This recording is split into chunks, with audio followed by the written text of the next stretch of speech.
Olá, companheiros e companheiras da França. Eu sou o Francisco Kelvin, da Coordenação Nacional do Movimento dos Atingidos por Barragens aqui do Brasil. Eu sou de Rondônia, um estado na Amazônia brasileira. Estou aqui em São Paulo, e faço parte da Coordenação Nacional do MAB. De forma muito breve, o MAB é um movimento social que atua no Brasil enquanto movimento nacional desde 1991, organizando as populações atingidas por barragens para geração de energia elétrica, acumulação de água, de rejeitos de mineração, enfim, organizando essas populações para a defesa dos seus direitos e garantia de uma reparação integral.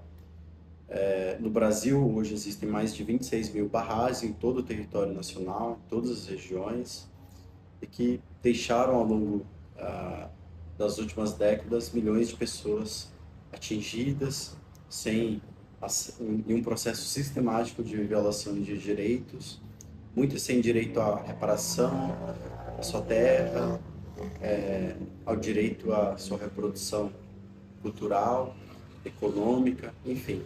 Então o movimento atua organizando essas populações de forma coletiva para construir soluções, pressionar o Estado por um marco regulatório para garantir a efetivação dos seus direitos.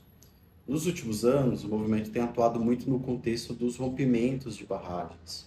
Então, o que a gente viu com o rompimento do Rio Doce em 2015, 2019, rompimento em Brumadinho, ambos em Minas Gerais, ambas barragens de mineração da empresa Vale, que deixaram milhões de pessoas atingidas, então o movimento segue atuando. Esse é um retrato muito do que tem acontecido nas barragens no Brasil. Muitas dessas barragens estão nesse contexto em que tem populações e que tem problemas de segurança de barragens. Primeiro relacionado à deterioração dessas infraestruturas. A maioria das barragens hoje no Brasil tem em torno de 30, 40 anos. E em segundo lugar, porque há cada vez mais no Brasil encontro entre essas infraestruturas e barragens deterioradas com os eventos climáticos extremos que a gente está vivendo, que ampliam e potencializam os riscos à população. E no último período, o movimento tem atuado muito no que a gente chama de eventos climáticos extremos. A principal consequência da mudança do clima no Brasil é a mudança no regime das chuvas. Então, conforme se intensifica a crise climática, a gente tem regiões do Brasil que chovem muito, às vezes em pouco tempo, a quantidade de chuva maior do que toda a chuva, a média de chuva do ano naquele lugar. Ao mesmo tempo, a gente tem no Brasil locais em que vive uma seca prolongada, né?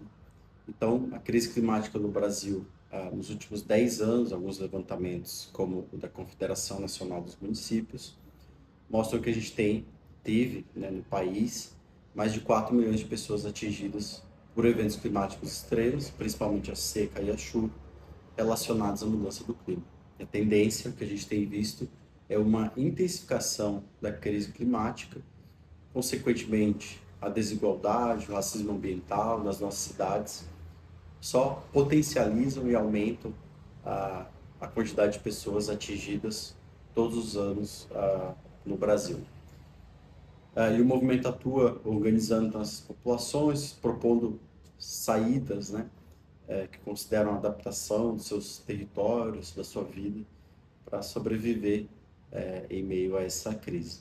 Bem, nos últimos anos a gente tem falado muito na Amazônia que nunca na história da Amazônia se extraiu tanta riqueza num ritmo tão intenso. Talvez essa frase seja um pouco a síntese de como a gente está vendo o que está acontecendo na Amazônia. Um processo sem precedentes de destruição da floresta, ocasionado pelo modelo econômico que opta pela destruição da floresta para virar lucro. Lucro dos interesses privados, os mesmos interesses que pensam o desenvolvimento dessa região historicamente, um processo de desenvolvimento de fora para servir os de fora, né? Na Amazônia, a gente tem mais de 30 milhões somente na Amazônia brasileira de brasileiros e brasileiras vivendo nesse território. E mesmo diante de tanta riqueza que essa região tem, 60% do território nacional, no caso brasileiro, quem vive, os amazônidas que estão nessa região, convivem com os piores índices de saneamento, de acesso à água tratada, de energia elétrica. A gente tem ainda cerca de 1 milhão de pessoas na Amazônia vivendo sem energia, enfim. Então, nos últimos anos, o que a gente tem visto é que tem um processo intenso de exploração da região e nos diferentes países da Panamazônia. São 9 países que têm porções da Amazônia. Isso é importante destacar. Então, principalmente ocasionado por 2 fatores. Primeiro que a gente tem nos últimos anos uma série de golpes de Estado, crescimento da extrema-direita e do fascismo, né, com governos extremistas, né, dos diferentes países da Panamazônia. Em 2016 tivemos o golpe da presidente Dilma no Brasil, a Bolívia passou, né, por uma série de tentativas de golpe, e um golpe que se consolidou também nos últimos anos, o Peru, com o presidente Castillo democraticamente eleito ainda preso, né, os intentos de golpe sobre a Venezuela, os governos de extrema-direita na Colômbia, enfim. Então, esses governos, em geral, promoveram nos últimos anos uma agenda de total descontrole, desregulação e flexibilização das normas e da legislação ambiental, que favoreceu o crescimento do que a gente tem chamado no Brasil de todo um ecossistema do crime na Amazônia, que faz com que muitos desses territórios na Amazônia estejam hoje sob o controle de grupos armados relacionados ao tráfico de drogas, ao tráfico de armas. Esse é o segundo fator. Esses grupos têm crescido de maneira muito assustadora, ao mesmo tempo que o Estado tem pouco controle estatal sobre a região, e esses grupos têm cada vez mais se relacionado com os crimes ambientais presentes na região. Então, o garimpo ilegal, hoje, por exemplo, no Brasil, as cenas que a gente viu na terra indígena Yanomami, na terra indígena Munduruku, são em grande medida financiados pelo tráfico de drogas, assim como o garimpo dos nossos rios, no Rio Madeira, no Rio Tapajós, enfim, também é financiado por esses mesmos grupos armados que têm o controle sobre muitas dessas regiões e muitos desses territórios. Isso tem acontecido no Brasil, mas também tem acontecido nos outros países da região, na Colômbia, na Venezuela, enfim, em especial nas áreas transfronteiriças que a gente tem na nossa região. Então, quando a gente vê esse contexto, ao mesmo tempo, a gente pode olhar os dados do desmatamento, no caso brasileiro, de 2016 para cá, há um total descontrole sobre o desmatamento na Amazônia. Ao mesmo tempo em que as queimadas, os focos de incêndio e calor, desde 2019, com o Dia do Fogo, que nós vivemos aqui na Amazônia brasileira, que foi quando fazendeiros, grupos privados decidiram orquestrar no Mato Grosso, no Pará e partes de Rondônia, queimadas de áreas, terras públicas, para se apoderar dessas áreas, né? Desde 2019, isso sob o governo Bolsonaro, a gente também vive um total descontrole sobre os focos de queimada, de incêndio, todos os anos da Amazônia, e que fizeram, por exemplo, com que no ano passado o Brasil, em alguns momentos, fosse o país que mais emitiu gás do efeito estufa no mundo. A Amazônia detém boa parte do potencial de geração de energia hidráulica que ainda existe no mundo, ou seja, geração de energia a partir da construção de hidrelétricas. Detém uma parte considerável dos minerais que são críticos para a transição energética que está em curso hoje. Cada vez mais a gente tem uma intensificação dessa agenda de exploração de combustíveis fósseis na Amazônia, não só no Brasil, mas no Equador, no Peru, enfim. A mineração também que tem crescido, mesmo sobre áreas protegidas, né? E na nossa avaliação, tudo isso leva a gente à conclusão de que é uma corrida por esses territórios da Amazônia. Inclusive, a Amazônia tem hoje a maior parte das áreas com potencial executável nos próximos anos no mundo.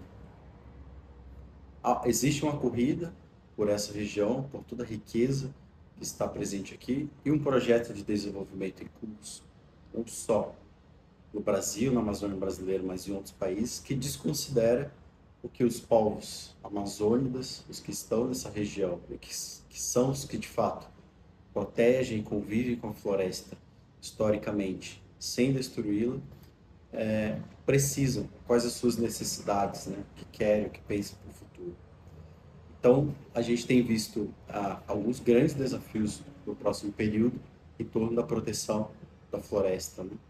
O primeiro é que a gente precisa manter a luta contra o fascismo, defender as nossas democracias, contra a extrema-direita, que cresce não só no Brasil, na América Latina, mas no mundo, e agora com o processo eleitoral. A eleição do Donald Trump ganha um novo fôlego, relacionado inclusive aos interesses dos grandes bilionários que patrocinaram essa campanha e que têm interesse na América Latina e em outras partes do mundo, interesses que colocam o lucro acima da vida dos nossos povos e que inclusive nos colocam em uma situação de guerra, de conflito, como vivem os palestinos, né, nesse momento, o genocídio acontecendo.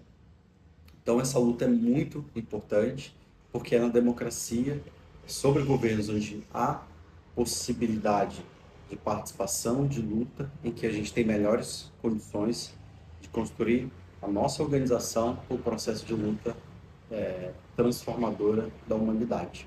O segundo ponto é que a gente vai viver, é que a gente precisa intensificar o processo de participação, tá, do povo sobre esses governos.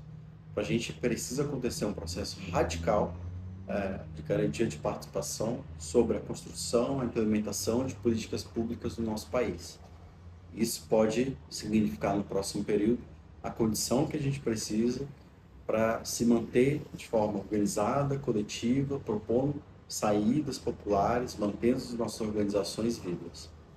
Um terceiro grande desafio que a gente tem colocado para esse ano é que o Brasil vai receber, Panamazônia, a Amazônia brasileira, vai receber a COP, a Conferência das Partes para discutir clima aqui no nosso país. Vai ser uma oportunidade para uma parte do mundo conhecer a Amazônia e, ao mesmo tempo, a gente acha que existe um processo de mobilização que precisa ser feito pela ambição que a gente precisa conquistar esse ano na COP, no sentido de frear a crise climática que a gente está vivendo, em que somos também os mais atingidos e que cada vez mais o que a gente tem visto é que toda essa agenda de enfrentamento à crise climática tem sido capturada pelos mesmos setores econômicos no mundo que causaram essa crise. Portanto, é uma oportunidade de ampliação da luta popular em torno de construir saídas verdadeiras para um processo de transição, de justiça social, ambiental, econômica nos nossos países e de chamar atenção, denunciar tudo isso que está acontecendo, não só na Amazônia, mas nos outros territórios diante da crise econômica que a gente está vivendo, em que esses territórios são colocados como saída para o capitalismo atual. E o último desafio é que vamos construir nesse contexto desse ano, a COP aqui no Brasil, o quarto encontro internacional de comunidades atingidas por barragens e pela crise climática. Esse é um momento importante para traçar em conjunto, com diferentes continentes, com diferentes experiências de luta, os próximos passos da nossa luta em comum, no Brasil, mas em outras partes, para garantir um processo de cooperação, articulação no próximo período, que fortaleça a luta pela transformação nos nossos países. E desde já a gente queria convidar os companheiros e companheiras para fazer parte, construir com a gente essa jornada, não só no continente europeu, mas estando aqui também nesse ano nas atividades. E por último, a solidariedade. A solidariedade tem que ser princípio, ela vai ser muito importante nos próximos anos, anos difíceis em que a gente vai viver essa onda extrema-direita, do fascismo e o agravamento da crise ambiental e climática nos nossos países. Então é importante que a gente se mantenha juntos, se articulando, cooperando, tendo como base a solidariedade e o internacionalismo que constrói o novo mundo e que queremos. Obrigado, companheiros. Bom ato.